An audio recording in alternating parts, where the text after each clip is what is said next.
আমরা ওখানে জানতে পেরেছি 6 হতে 7 জন লোক গাড়িতে ছিল, হাই স্মার্ট রোডতে ছিল। তো তার মধ্যে 5 জন লোক নেমেছিল, 2 জন দাঁড়িয়ে ছিল, আর 3 জন ওদেরকে ধরেছে র্যাবের কোর্টে পরিহিত। তো সেজন্য আমাদের কাছে প্রায়োরিটি ছিল গাড়ি উদ্ধার, টাকা উদ্ধার এবং লোক গ্রেপ্তার।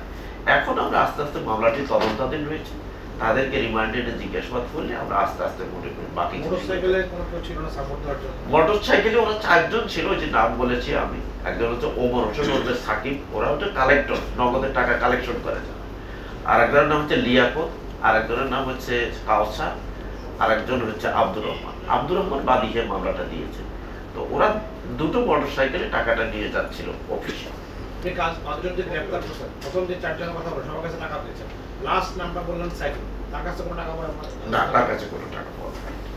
একটা জিনিস ভাই, মনে করেন যে কোটি টাকা মোটরসাইকেলে ক্যারি করার ঘটনাটা খুবই বিরল।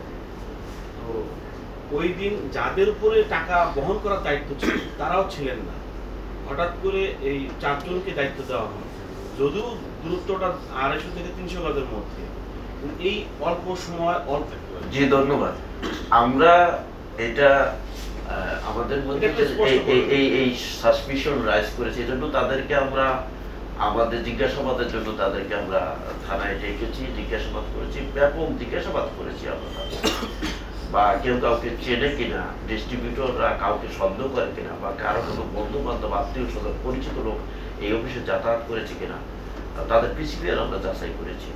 তো আমরা যেহেতু কোনো তাদের সংশ্লিষ্টতা বা যাদেরকে আমরা জিজ্ঞেস করেছি, যাদের গ্রেপ্তার করে যারা এই ঘটনা জড়িত, তাদের জিজ্ঞাসাবাদেও কোনো যেহেতু আমরা সংশ্লিষ্টতা তাদের বা তাদের কোনো ইনভলভমেন্টের কোনো এভিডেন্স এখন পর্যন্ত আমাদের হাতে আসেনি।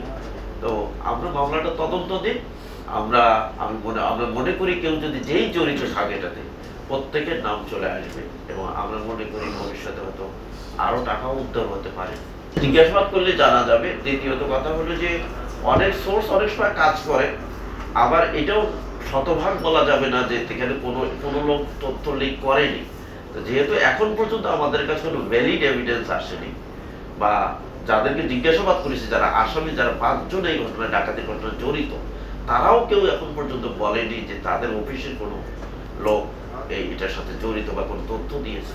তো ভবিষ্যতে এই সম্পর্কে জানতে পারলে আমরা যার বিরুদ্ধেই এলিগেশন আসুক বা ইনভলভমেন্টের এভিডেন্স পেলে তাকে গ্রেপ্তার করব।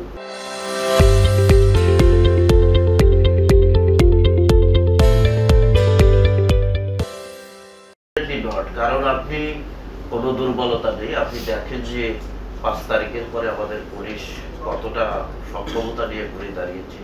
আমরা রমজানের ঈদ থেকে শুরু করে, পয়লা বৈশাখ থেকে শুরু করে, আপনি দেখেন যে আপনার যে কোরবানির ঈদটা চলে গেল, সেখানে ফেক জাল নোট, টাকা পয়সা, ছিনতাই, চাঁদাবাজি, এই গরুরহাট দিয়ে যে ধরনের বিশৃঙ্খলা সাধারণত হয়ে থাকে, কোথাও কোনো ধরনের ডাকাতি, ছিনতাইয়ের কোনো ঘটনা ঘটেনি। এটি একটি ঘটনা ঘটেছে, আমরা ডিটেক্ট করেছি।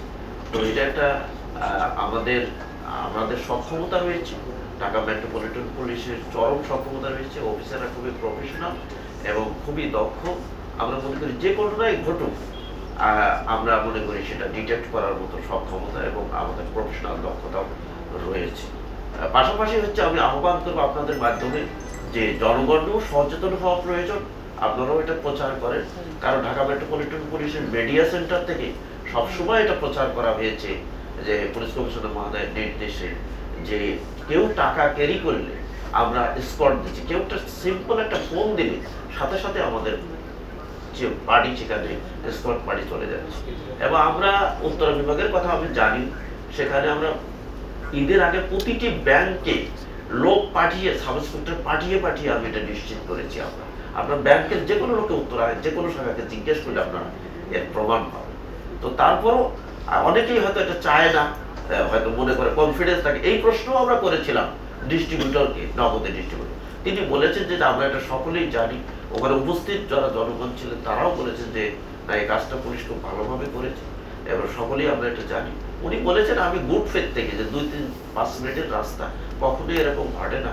আমাদের এই আত্মবিশ্বাস থেকে আমি এটা করেছি। আমার এটা ভুল হয়েছে, আমার এটা পুলিশকে ডাক দেওয়া আমার উচিত।